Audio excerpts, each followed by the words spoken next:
En este video te mostraré cómo un mexicano de 40 años cayó en una estafa en Brasil y perdió 208,000 pesos mexicanos. Te contaré cada detalle de esta historia real, desde el momento en que Juan pisó Brasil hasta el despertar más amargo de su vida. Quédate hasta el final porque el desenlace de esta historia es realmente sorprendente y te daré valiosos consejos para asegurarte de que esto nunca te suceda. Antes de empezar, si te gustan las historias reales como esta, dale me gusta al video, suscríbete al canal y activa la campanita de notificaciones. Además, deja un comentario contándonos si alguna vez has vivido situaciones extrañas durante tus viajes.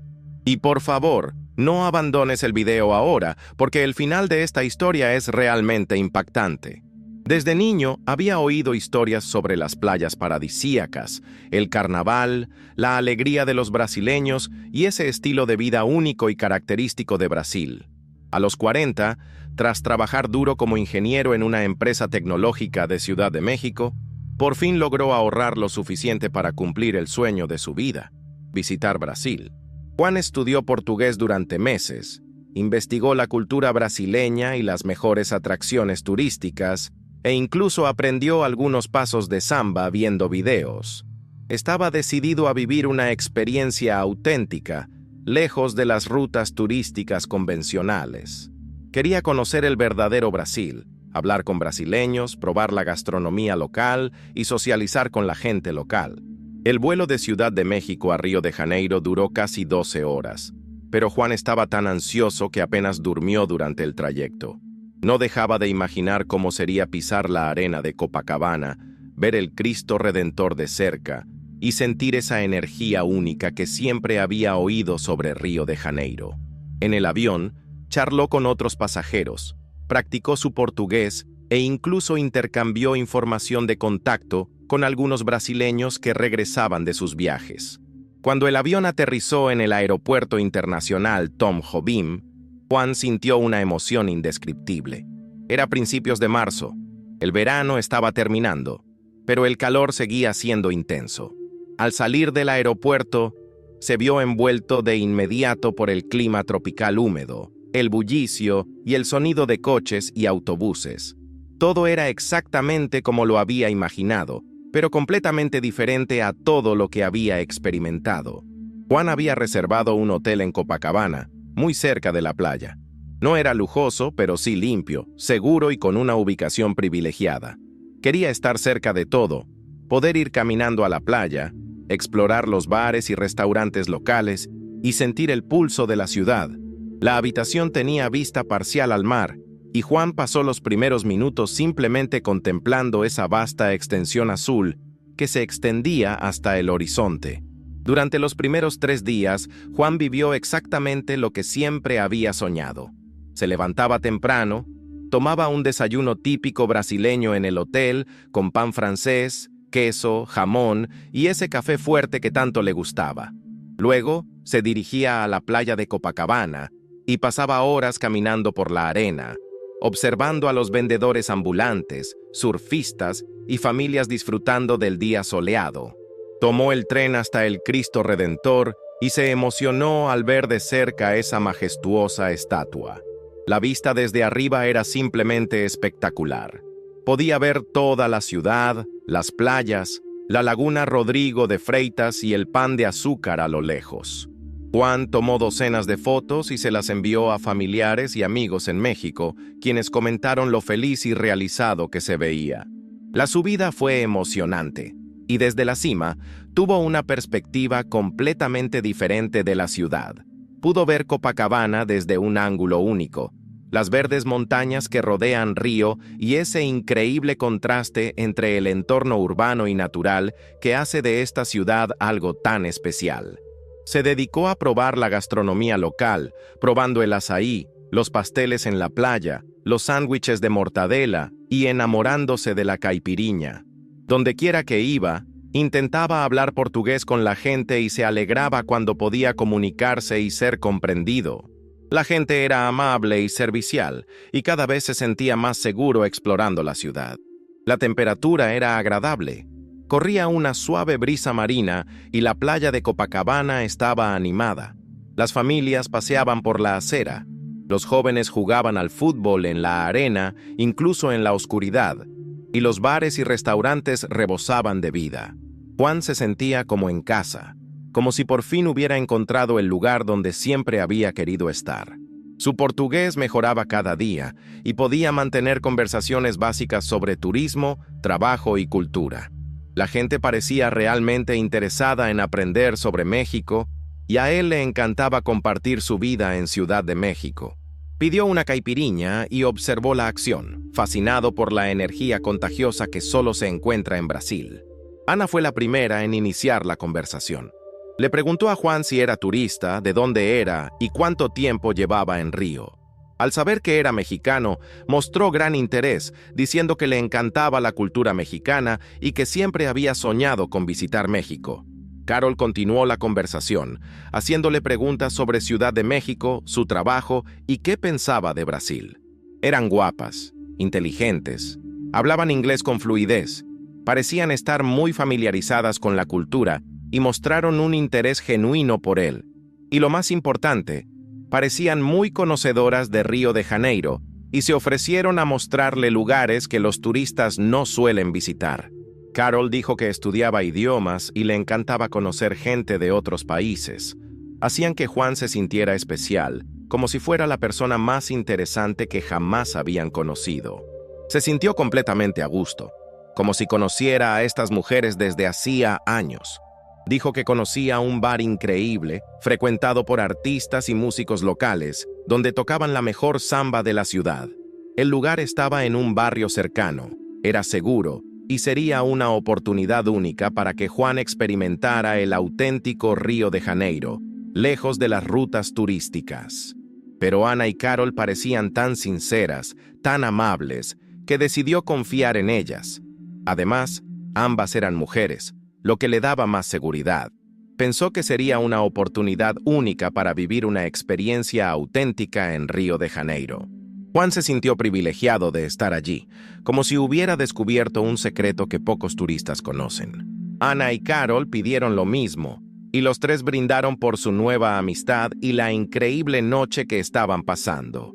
La conversación continuó fluyendo, compartiendo más historias sobre Río, preguntando sobre la vida de Juan en México y sus planes para el resto del viaje. En el primer comentario fijado de este video, encontrarás acceso a un ebook especializado que contiene información vital sobre las estafas más comunes que enfrentan los turistas en Brasil. Te invito a descargarlo ahora mismo, porque lo que vas a escuchar sobre Juan podría ayudarte a evitar una situación similar. La bebida le hacía efecto. Se reía mucho con las historias de las chicas y sentía que estaba viviendo la auténtica experiencia brasileña que siempre había soñado.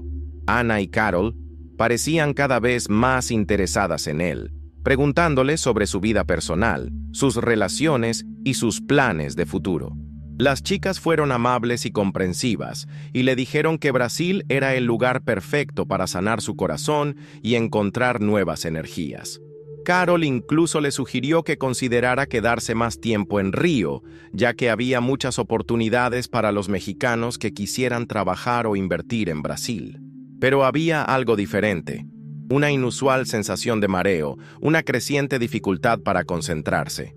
Las voces de Ana y Carol parecían venir de muy lejos, a pesar de estar sentadas a su lado. Se ofrecieron a acompañarlo, asegurándole que lo cuidarían hasta que se sintiera mejor. Recuerda vagamente apoyarse en Ana y Carol, pasar por calles que no reconoció y entrar en algo que parecía un apartamento o una casa. Sus últimos recuerdos claros son de estar sentado en un sofá. Ana le trajo un vaso de agua y Carol le dijo que necesitaba descansar. Lo último que cruzó por su mente antes de perder el conocimiento por completo fue una extraña sensación de que algo no iba bien, pero ya no podía reaccionar ni pensar con claridad. Si alguna vez has experimentado alguna situación sospechosa viajando o conoces a alguien que haya sido víctima de estafas similares, deja un comentario compartiendo tu experiencia. Además, no olvides darle me gusta a este video para que más personas puedan verlo y protegerse. Tu interacción es crucial para que este contenido llegue a más viajeros que necesitan estar informados. Lo que realmente ocurrió durante esas horas perdidas solo se descubrió más tarde, gracias a la investigación policial y a algunos fragmentos de memoria que Juan recuperó días después. Y lo que ocurrió es mucho más impactante de lo que imaginan. Eran delincuentes profesionales, especializadas en el timo de las buenas noches Cenicienta, y Juan se había convertido en otra víctima de su operación bien ensayada. Las paredes eran tan gruesas que amortiguaban cualquier sonido, las ventanas tenían cortinas gruesas que impedían ver lo que sucedía dentro, y el lugar estaba amueblado únicamente con lo esencial para sus operaciones delictivas. Encontraron su billetera marrón de cuero, que contenía 7,800 pesos mexicanos en efectivo, y 2 tarjetas de crédito de diferentes bancos mexicanos. Cuando Juan fue al baño en el primer bar, Carol sacó rápidamente la llave magnética de su bolsillo e hizo una copia con un pequeño dispositivo electrónico que llevaba en el bolso. Subió las escaleras, como una amiga preocupada que regresaba a buscar medicamentos o documentos importantes. La recepcionista de noche ni siquiera la interrogó. Una mujer elegante que hablaba un portugués perfecto no despertó sospechas. Juan, intentando ser amable y abierto, había comentado con naturalidad sobre sus hábitos de viaje, incluyendo dónde solía guardar dinero extra para emergencias. Carol encontró 65,000 pesos mexicanos escondidos en un compartimento especial de su maleta, justo donde él había dicho que guardaba su dinero para emergencias. Fotografió páginas de su pasaporte, anotó información personal que podría ser útil más adelante, e incluso revisó sus medicamentos para asegurarse de que no hubiera nada que pudiera interferir con la medicación que le habían administrado. Sabía exactamente cómo formular las preguntas, qué tono de voz usar y cómo crear un ambiente de confianza incluso con alguien en estado de conciencia alterado. Juan, con la mente completamente nublada por la droga, podía oír y procesar parcialmente lo que Ana decía, pero no distinguía entre la realidad y la fantasía. Su juicio estaba completamente afectado, pero aún podía responder preguntas sencillas y seguir órdenes básicas. Sostuvo la primera tarjeta muy cerca de los ojos de Juan, obligándolo a concentrarse en el objeto. Juan, aún convencido de que lo estaban ayudando, repitió la misma secuencia de números. Ana entonces mostró la segunda tarjeta y repitió todo el proceso. ¿Y esta tarjeta roja, Juan? ¿Cuál es el PIN de esta? Juan dio el PIN de la segunda tarjeta con la misma facilidad, convencido de que estaba cooperando con alguien que velaba por sus intereses. Eran exactamente las 2:15 a.m. cuando llegó al primer cajero automático, ubicado en una calle concurrida de Copacabana. Ana había elegido esta hora estratégicamente, lo suficientemente tarde para evitar las multitudes, pero lo suficientemente temprano para parecer sospechosa ante las cámaras de seguridad. Había pasado semanas estudiando rutas, horarios, ángulos de las cámaras de seguridad e incluso los límites de retiro de diferentes bancos. Llevaba una gorra negra y gafas de sol, a pesar de ser de madrugada, para dificultar cualquier identificación posterior. La máquina expidió pesos mexicanos, que luego cambiaría por dólares estadounidenses en casas de cambio ilegales. Mientras Ana hacía la primera retirada, Carol permaneció en el apartamento vigilando a Juan. Aprovechó este tiempo para realizar una revisión aún más exhaustiva de sus pertenencias. Carol logró desbloquear el celular de Juan, otra señal de que la droga había surtido efecto, ya que él le había dado la contraseña cuando ella se la pidió, diciendo que necesitaba llamar a un médico. Revisó los mensajes intercambiados con familiares en México, donde Juan mencionaba sus planes de viaje detallados, cuánto dinero había traído, dónde se hospedaba e incluso mencionó que viajaba solo. Carol también descubrió que Juan tenía una tercera cuenta bancaria, una cuenta de ahorros con aproximadamente 390,000 pesos mexicanos. Pero esta no tenía una tarjeta física asociada, solo acceso digital. Carol intentó acceder a la cuenta de ahorros a través de la app bancaria del teléfono de Juan, pero descubrió que requería autenticación biométrica, la cual no pudo eludir mientras él estaba inconsciente. Aún así, anotó toda la información de la cuenta, sabiendo que estos datos podrían ser vendidos posteriormente a otros ciberdelincuentes. A veces, al abrir los ojos, veía a Carol jugueteando con su teléfono u organizando sus pertenencias, pero su mente, bajo la influencia de la droga, interpretaba estas acciones de forma completamente distorsionada. Pensaba que ella estaba llamando a médicos, organizando trámites para un hospital o cuidándolo de alguna manera. La droga creaba una realidad paralela donde todo parecía lógico y seguro. A las 2:45 de la mañana, Ana se dirigió al segundo cajero automático, ubicado a unas 8 cuadras del primero. Había planeado cuidadosamente una ruta que pasaba por calles con menos cámaras de vigilancia y evitaba las zonas muy iluminadas. El segundo retiro se realizó con la misma eficiencia. Otros 26,000 pesos mexicanos retirados de la cuenta de Juan. Ana notó que el saldo disponible en la tarjeta seguía siendo alto, lo que confirmó que Juan era un turista con importantes recursos. Guardó el dinero en una bolsa discreta y se dirigió al tercer punto de su ruta. En el primer comentario fijado, tienes acceso a una guía detallada que revela todas las estafas más comunes dirigidas a turistas en Brasil. Descárgala mientras sigues viendo el video, porque la información que contiene podría evitarte vivir una experiencia como la de Juan. Ana eligió este lugar porque el centro comercial tenía varias salidas, lo que facilitaba una rápida evacuación en caso de cualquier problema, y porque la afluencia de gente, incluso de madrugada, la ayudaba a camuflarse entre el personal de limpieza, los guardias de seguridad y algunos clientes nocturnos de bares y restaurantes.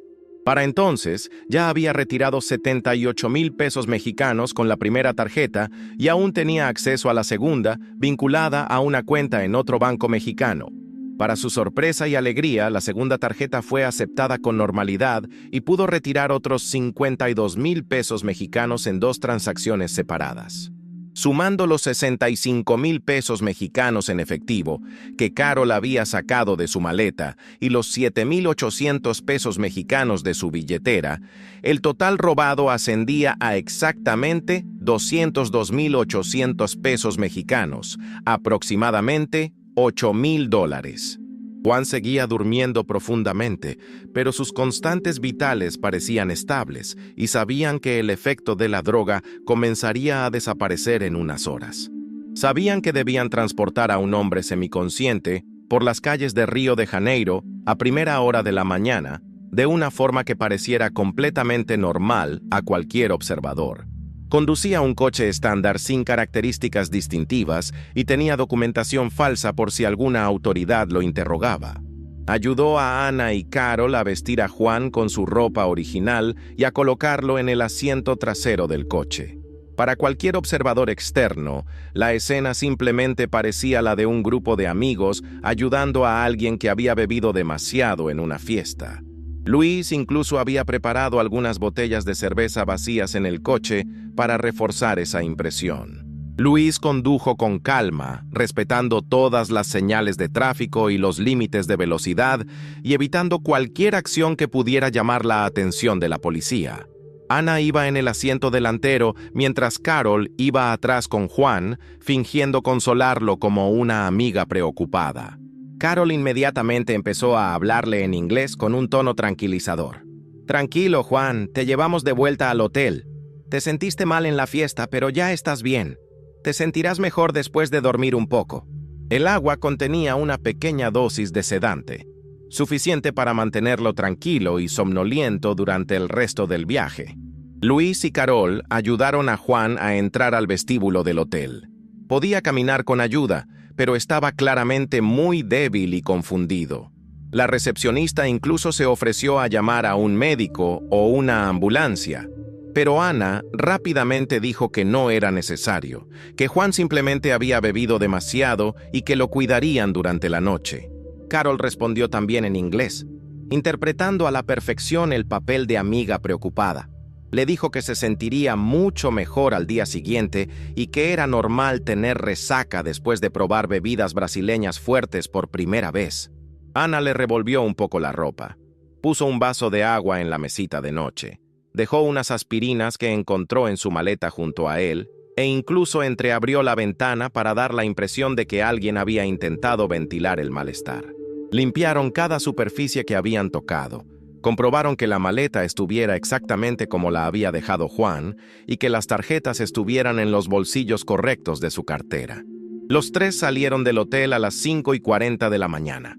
Para la recepcionista y cualquier miembro del personal que pudiera estar observando, simplemente parecían dos amigos extranjeros que habían cuidado a un turista borracho durante la noche y ahora se dirigían a casa. Ana tomó un autobús a Barra da Tijuca. Carol se fue a un apartamento alquilado en Botafogo. Y Luis aparcó su coche en un garaje alquilado específicamente para estas operaciones criminales. Lo más impactante fue la facilidad con la que se llevó a cabo toda la operación. Para Ana, Carol y Luis, fue un día de trabajo normal. No mostraron ningún remordimiento, emoción ni preocupación por Juan como ser humano.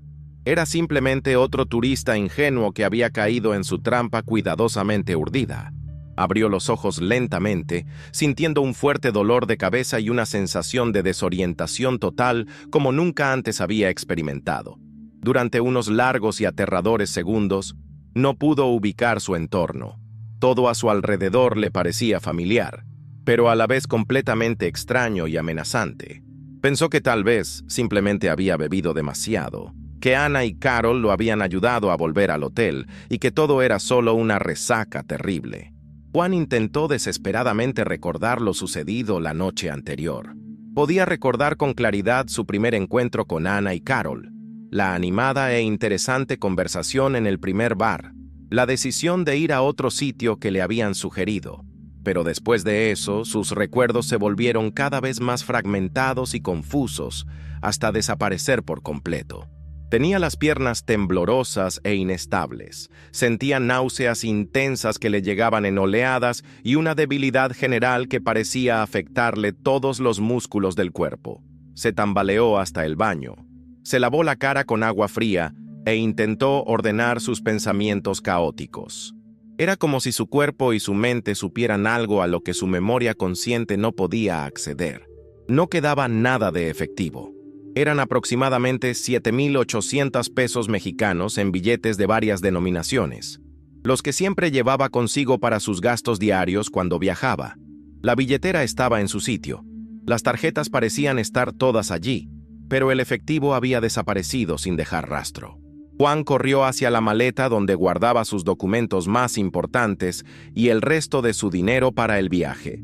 Con las manos temblando incontrolablemente, abrió el compartimento secreto donde había escondido cuidadosamente 65,000 pesos mexicanos en billetes nuevos de 500 y 1,000 pesos. Juan registró frenéticamente toda la maleta, revisó cada bolsillo de su ropa, miró debajo de la cama, en el baño, en cada rincón de la habitación. Nada. Era como si el dinero se hubiera evaporado de la noche a la mañana. Pero ¿cómo era posible? ¿Cómo había entrado alguien en su habitación? Se habían realizado múltiples transacciones durante la noche, todas en diferentes cajeros automáticos repartidos por la ciudad. Alguien había usado sus tarjetas para retirar efectivo sistemáticamente durante horas, siempre al límite máximo permitido por transacción. Eran retiros de 26,000 pesos mexicanos cada vez, ejecutados con una precisión que denotaba un profundo conocimiento de los sistemas bancarios y los límites de seguridad. En total, se habían retirado 130,000 pesos mexicanos de sus cuentas durante esas horas, cuando se encontraba completamente inconsciente. Fue una cantidad devastadora, que representaba gran parte de los ahorros que había ahorrado específicamente para cumplir su sueño de visitar Brasil. Juan intentó desesperadamente llamar a bancos en México, pero debido a la diferencia horaria, no pudo contactar con ninguno de inmediato. Envió correos electrónicos urgentes, bloqueó las tarjetas a través de las aplicaciones e intentó disputar todas las transacciones fraudulentas. Pero sabía que el proceso sería largo, complejo y, sobre todo, complicado porque estaba en otro país. Juan no podía dejar de pensar en cómo Ana y Carol habían accedido a sus tarjetas y, aún más aterrador, a sus contraseñas personales. Siempre había sido extremadamente cuidadoso con la información bancaria, jamás compartía sus contraseñas con nadie y siempre introducía los números con discreción. Si Ana y Carol habían obtenido las tarjetas, las contraseñas y el acceso a su habitación, significaba que había estado completamente indefenso y vulnerable durante horas. Tenían acceso total a él, a sus pertenencias, a su privacidad y a su dignidad mientras estaba inconsciente. Juan empezó a comprender que había sido víctima de algo mucho más grave y atroz que un simple robo. Inmediatamente buscó en Internet drogas utilizadas en delitos y descubrió: «Buenas noches, Cenicienta». Era exactamente lo que le había sucedido. Una sustancia incolora e inodora, probablemente añadida a su bebida sin que se diera cuenta, le causó somnolencia, desorientación total y pérdida total de memoria. Alivio al comprender que no se estaba volviendo loco y que existía una explicación médica para su pérdida de memoria. Horror al comprender la diabólica sofisticación del crimen y su propia vulnerabilidad. Todo su interés, todas sus preguntas sobre su vida y sus planes, toda su amabilidad y encanto, todo había sido una trampa cuidadosamente planeada para identificarlo como una víctima lucrativa. Formaban parte de una red criminal organizada especializada en estafas a turistas extranjeros, que operaba desde hacía al menos 3 años en Río de Janeiro. Además de las 2 mujeres que contactaron inicialmente con las víctimas, había al menos otras 6 personas involucradas: conductores especializados, responsables de alquilar apartamentos con documentación falsa, expertos en tecnología que creaban dispositivos para copiar llaves y tarjetas, e incluso informantes que trabajaban en hoteles proporcionando información sobre huéspedes con potencial económico. La policía descubrió que este grupo en particular ya había perpetrado estafas similares a al menos 60 turistas diferentes en los últimos 2 años. Juan era solo una víctima más en una larga lista de personas que habían sufrido el mismo tipo de delito elaborado. El modus operandi siempre era similar: identificar a turistas solteros con recursos económicos, ganarse su confianza a través de mujeres atractivas y amables, drogar a las víctimas y robar todo lo posible. El agente investigador le explicó a Juan que grupos como este son extremadamente difíciles de atrapar porque operan de forma muy organizada y cautelosa. Nunca usan los mismos lugares 2 veces seguidas. Cambian constantemente de identidad y apariencia. Rara vez dejan evidencia física rastreable y cuentan con sofisticados sistemas para blanquear el dinero robado. Ana, Carol, Luis y todos los demás miembros del grupo simplemente desaparecieron después del crimen. El apartamento fue abandonado y limpiado meticulosamente. El coche usado como transporte fue encontrado quemado en un barrio lejano, y todas las pistas de la investigación se desvanecieron rápidamente. Su seguro de viaje solo cubría una pequeña fracción de las pérdidas, alegando que había proporcionado voluntariamente los PIN de su tarjeta, incluso bajo los efectos de drogas. Los 150.800 pesos mexicanos restantes representaron una pérdida financiera devastadora que afectó sus finanzas personales durante años. Buscó ayuda psicológica especializada para afrontar los complejos sentimientos de violación, vulnerabilidad y pérdida de control. El terapeuta le explicó que las víctimas de la estafa de Buenas noches, Cenicienta suelen desarrollar síntomas similares a los de otras formas de violencia, como ansiedad, paranoia y dificultad para confiar en situaciones sociales. El primer consejo, y el más importante, es nunca aceptar bebidas de personas que acaban de conocer, incluso si parecen extremadamente amables y confiables. Si alguien se ofrece a invitarlos a una bebida, acompáñenlos a la barra y observen todo el proceso de preparación. Nunca dejen su bebida desatendida en la mesa, ni siquiera por unos segundos.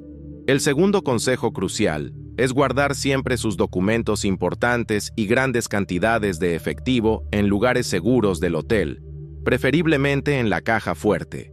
Al salir de actividades, lleve solo el efectivo imprescindible para ese día. Establezca límites de retiro diarios bajos en sus tarjetas cuando viaje y active alertas de transacciones en tiempo real en su celular. Si algo parece demasiado bueno para ser verdad, probablemente lo sea. Siempre informa a alguien de confianza sobre tus planes para la noche y establece horarios específicos para contactarlo. Si no lo contactas a la hora acordada, esa persona debería buscar ayuda de inmediato. Por eso, en el primer comentario fijado encontrarás una guía completa que he preparado especialmente para proteger a turistas como tú. Esta guía contiene estrategias detalladas para identificar y evitar no solo la estafa que sufrió Juan, sino muchas otras que ocurren específicamente en Brasil. En esta guía completa y detallada, revelo no solo la estafa de Buenas noches Cenicienta que afectó a Juan, sino también todos los demás esquemas criminales más comunes y sofisticados que se dirigen específicamente a turistas en Brasil.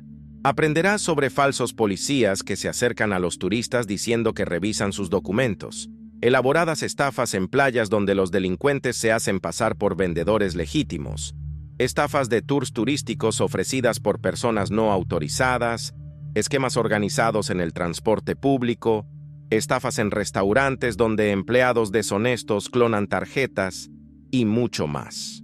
Lo que hace especial esta guía es que no solo explica las estafas en teoría, sino que también te enseña exactamente cómo detectar cada situación sospechosa antes de convertirte en víctima. Estas estrategias prácticas, detalladas y comprobadas pueden marcar la diferencia entre tener el viaje de tus sueños y vivir una experiencia traumática como la de Juan. La guía también incluye números de emergencia importantes organizados por ciudad, consejos específicos para elegir alojamientos verdaderamente seguros, recomendaciones sobre transporte confiable, mapas de áreas a evitar e incluso frases útiles en portugués para situaciones de emergencia. Hablé con decenas de víctimas, consulté a expertos en seguridad, analicé datos policiales y estudié métodos delictivos. Todo esto está concentrado en este material que he decidido compartir contigo para proteger al mayor número posible de turistas. La descarga es instantánea y puede evitarte pérdidas financieras y traumas emocionales. Fue víctima de manipuladores expertos que saben exactamente cómo explotar nuestra tendencia natural a confiar en las personas compasivas. En casos como este, la responsabilidad nunca recae en la víctima. Si esta historia te sirvió para entender mejor los riesgos y las precauciones necesarias al viajar, suscríbete al canal y activa la campanita de notificaciones. Cada suscripción me motiva a seguir compartiendo contenido que puede proteger vidas. Tu experiencia puede ayudar a otros viajeros a mantenerse seguros.